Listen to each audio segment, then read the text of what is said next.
Assalamualaikum warahmatullahi wabarakatuh. Bismillah walhamdulillah.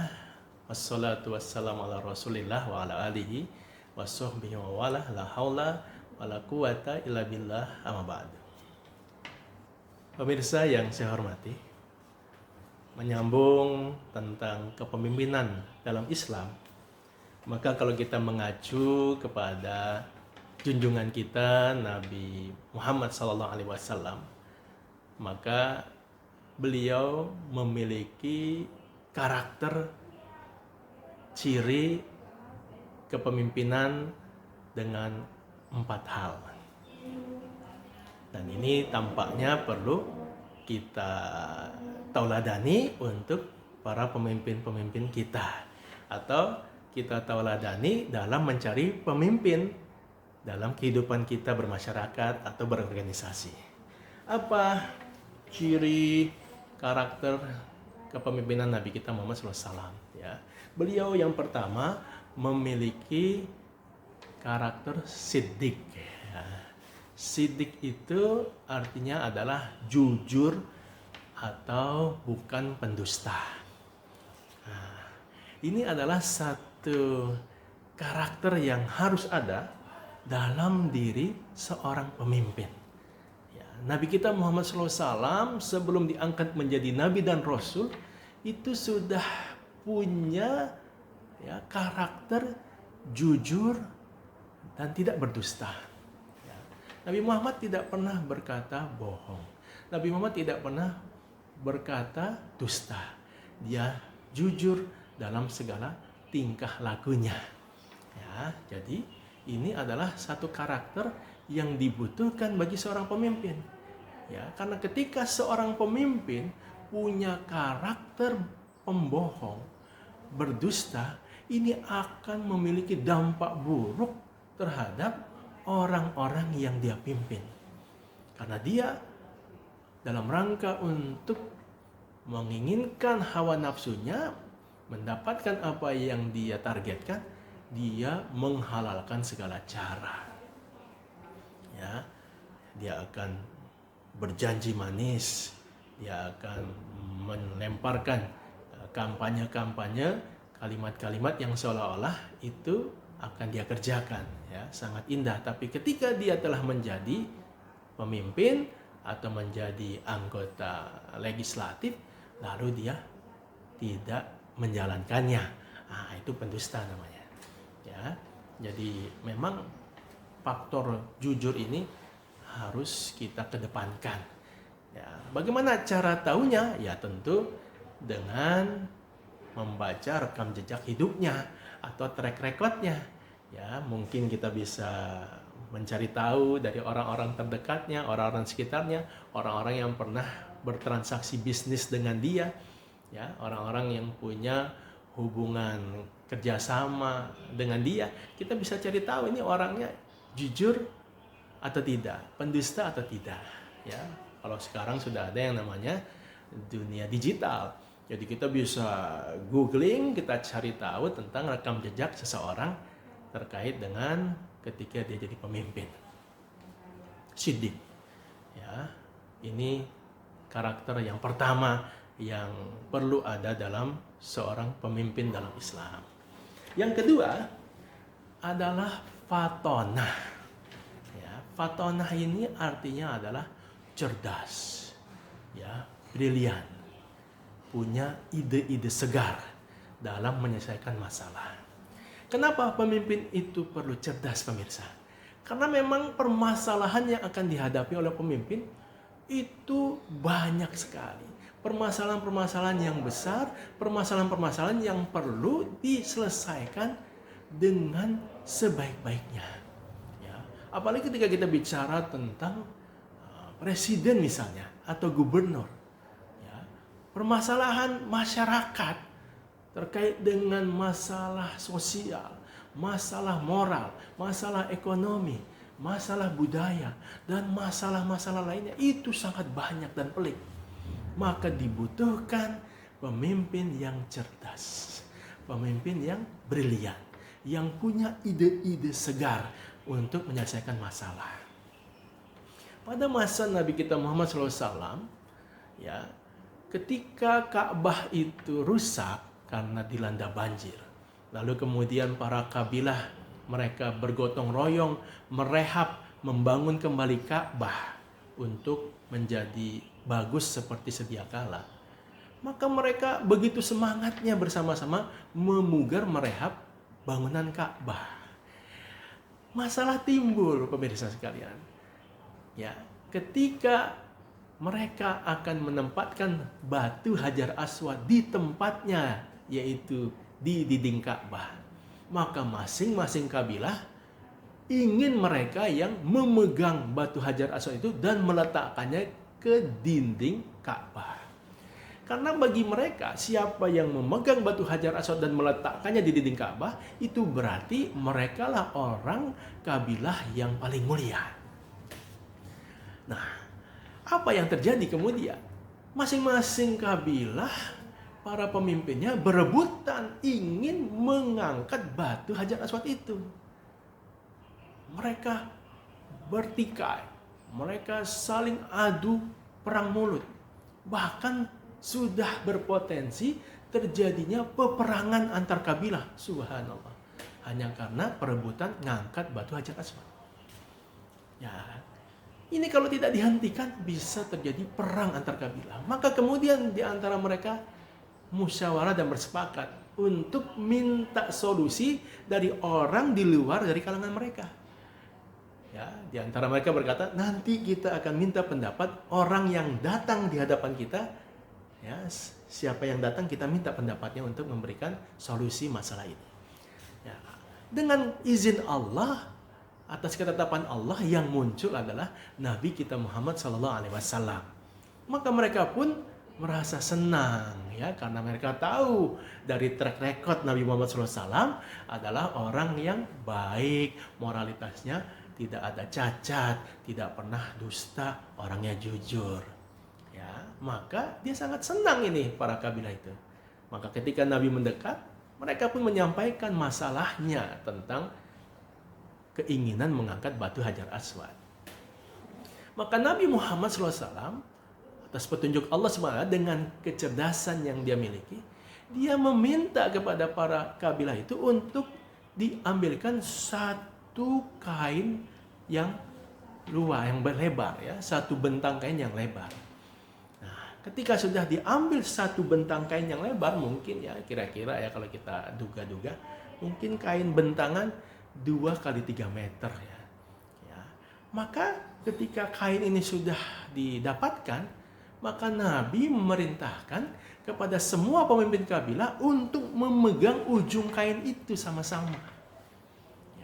Jadi setiap pemimpin kabilah memegang ujung kain yang ada di sekeliling itu, kain tersebut 2 kali 3 meter itu misalnya.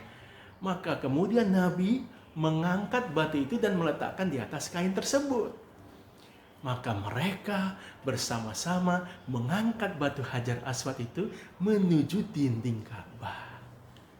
Ya.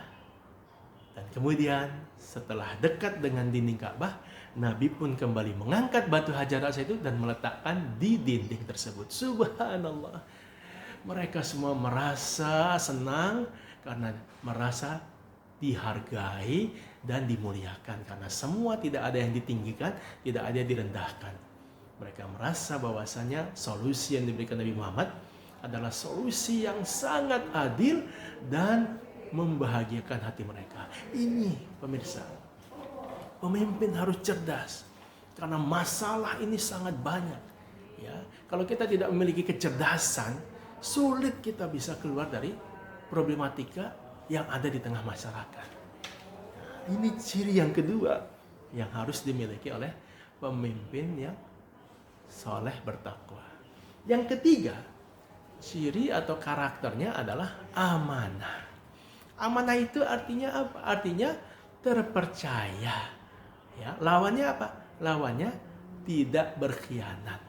Ya. Jadi ketika seseorang diberikan jabatan, diberikan kekuasaan, diberikan satu tugas, maka dia mengemban tugas jabatan kekuasaan itu dengan kesungguhan dan bisa menjaga amanah tersebut. Dia tidak berkhianat. Ya, dia tidak menipu apa-apa yang ditugaskan kepada dia.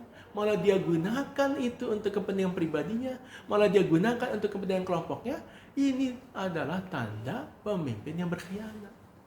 Pemimpin yang soleh bertakwa, dia jaga amanah yang datang dari Allah Subhanahu wa taala yang juga diberikan oleh masyarakat, maka dia jalankan tugas dengan sebaik-baiknya sesuai dengan aturan yang ada, sesuai dengan tuntunan Allah dan Rasulnya. Ya, hari ini kita merasa kesulitan, pemirsa, mendapatkan pemimpin yang amanah. Ya, banyak sekali pemimpin-pemimpin yang suka mengobrol janji. Ya, ketika dia mendapatkan kedudukan jabatan, dia justru menggunakan kedudukan dan jabatannya itu untuk memberikan keuntungan diri dan kelompoknya. Nah, ini sangat menyedihkan. Dan yang keempat, ciri karakter pemimpin dalam Islam mengacu kepada Nabi kita Muhammad SAW adalah tabligh. Ya, tabligh itu apa maksudnya? Tabligh itu maksudnya adalah dia terbuka, transparan, akuntabel. Jadi dia menyampaikan secara jelas apa visi misinya, kemudian bagaimana prosesnya dan apa hasilnya. Ya, dia tidak menutup-nutupi, dia tidak menyimpan informasi, dan dia siap untuk diaudit, diperiksa. Ya, karena segala aktivitasnya itu memang tidak ada yang dia sembunyikan. Dia transparan. Ya, berapa harta kekayaan dia miliki.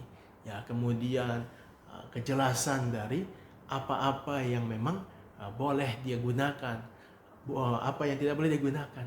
Ya, semuanya jelas, terbuka. Siapapun bisa ya mengaudit ataupun memeriksa apa yang dia lakukan. Ya, ini transparan, tidak ada yang disembunyikan, tidak punya agenda-agenda yang tersembunyi. Nah, ini adalah 4 karakter pemimpin mengacu kepada Nabi Muhammad SAW. Ya, Siddiq, Fatonah, Amanah, dan Tabligh. Nah, ini yang jadi acuan kita, pemirsa, ketika kita mencari pemimpin dalam lingkungan masyarakat kita maupun organisasi kita dan level jenjang apapun juga. Pemirsa yang berbahagia, yang terakhir, ya, apa tanggung jawab pemimpin dalam Islam dengan mengacu kepada maqasid as-syariah. Ya, jadi ada di dalam Islam itu istilah maqasid as-syariah, tujuan keberadaan syariah. Ya, ini ulama kita sudah merumuskannya, diantaranya dirumuskan oleh Imam Asy-Syatibi rahimahullah. Ya, jadi maqasid as-syariah itu adalah tujuan keberadaan syariah. Ada 5 dari maqasid as-syariah, dan ini menjadi tanggung jawab pemimpin dalam Islam. Yang pertama adalah memelihara agama, ya, atau istilahnya adalah hifzuddin. Ya, jadi seorang pemimpin dalam Islam harus bisa menjamin, memfasilitasi, dan mewujudkan kebebasan bagi warga masyarakat dalam menjalankan ajaran agamanya. Dalam hal ini dia ajaran agama Islam secara totalitas dan sempurna. Ya, jadi seorang pemimpin Islam dia harus bisa memelihara agama warga masyarakat yang dia pimpin. Ya, dia bisa memberikan fasilitas, mendorong, menjaga, menjamin agar setiap umat beragama bisa menjalankan agamanya. Ya, ketika Islam memiliki dalil Al-Quran perintah tentang suatu masalah, dia bisa fasilitasi untuk warga negaranya menjalankan agama dengan sebaik-baiknya. Nah, jadi punya tanggung jawab pemimpin dalam memelihara agama. Apalagi kita Indonesia punya Pancasila, sila yang pertama ketuhanan yang Maha Esa, maka dia menjaga, menjamin setiap warga negara dalam menjalankan agamanya. Yang kedua adalah tanggung jawabnya memelihara akal atau hibzul akal. Jadi pemimpin harus bisa menjamin terselenggaranya pendidikan yang bermutu atau yang berkualitas di semua jenjang bagi seluruh warga masyarakat agar mereka menjadi cerdas dan menguasai teknologi. Ya, jadi pemimpin dalam Islam itu dia harus bisa memfasilitasi semua warga masyarakatnya mendapatkan jenjang pendidikan dari level terendah hingga level tertinggi. Ya, tidak boleh ada warga masyarakat yang bodoh. Warga masyarakat tidak dapat pendidikan. Jadi harus diupayakan agar warga masyarakat menjadi orang-orang yang cerdas dan mampu menguasai teknologi. Karena dengan ilmulah maka manusia akan bisa tumbuh, berkembang, dan maju.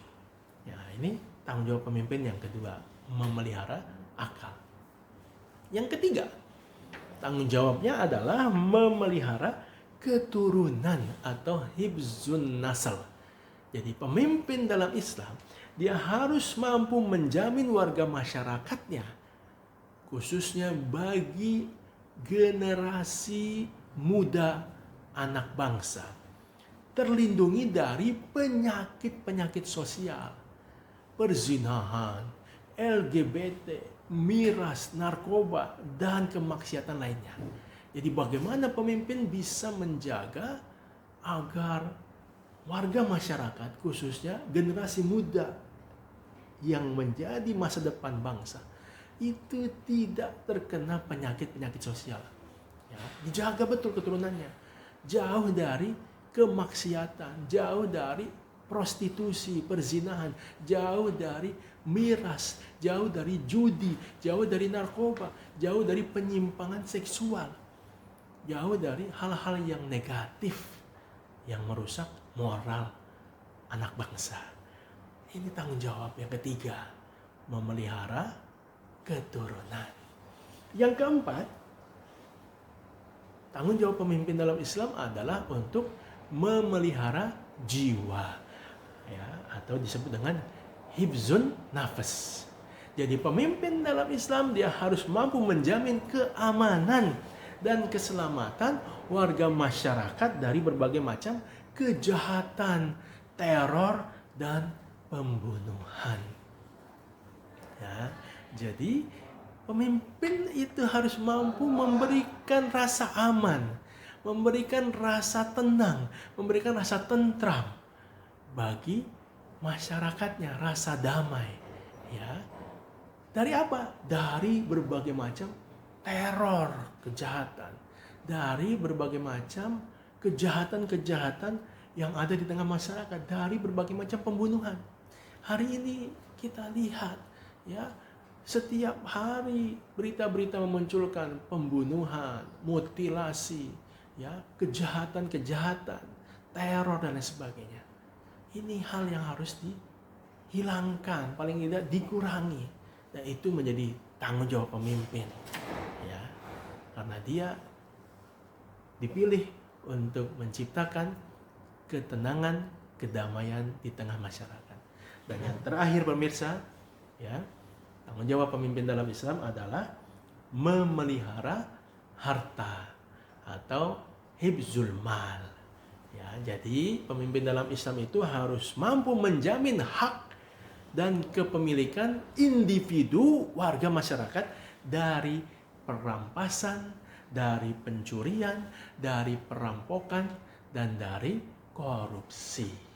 Ya, jadi bagaimana pemimpin itu mampu memberikan hak-hak kepemilikan warga negaranya, dijaga hartanya itu, jangan sampai ada pencurian, begal, perampokan, ya, korupsi, karena ini akan menimbulkan kekacauan.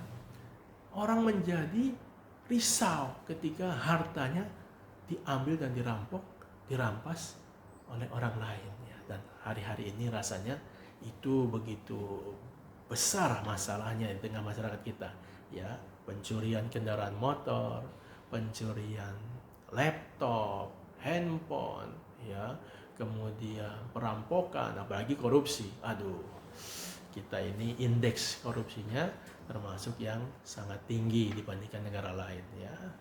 Ini problematika. Jadi pemirsa yang berbahagia, menjadi pemimpin dalam Islam itu bukan satu hal yang mudah dan enteng. Justru sangat berat dan sangat penuh tanggung jawab. Karena setiap pemimpin nanti akan dimintai pertanggungjawabannya tentang apa yang dia pimpin. Kalau dia sukses, kalau dia berhasil, dalam hadis Nabi Muhammad SAW, Allah menjanjikan kepada pemimpin yang adil mendapat naungan di padang mahsyar. Ya, pada saat di padang mahsyar itu tidak ada naungan selain dari naungan Allah Subhanahu wa taala. Al-Imamun Adil. Orang pertama yang dapat naungan Allah itu pemimpin yang adil. Kenapa dia sukses menjalankan peran dan tugasnya? Ya, sesuai dengan apa yang Allah inginkan. Dia punya 4 karakter siddiq, fatonah, amanah, tabligh.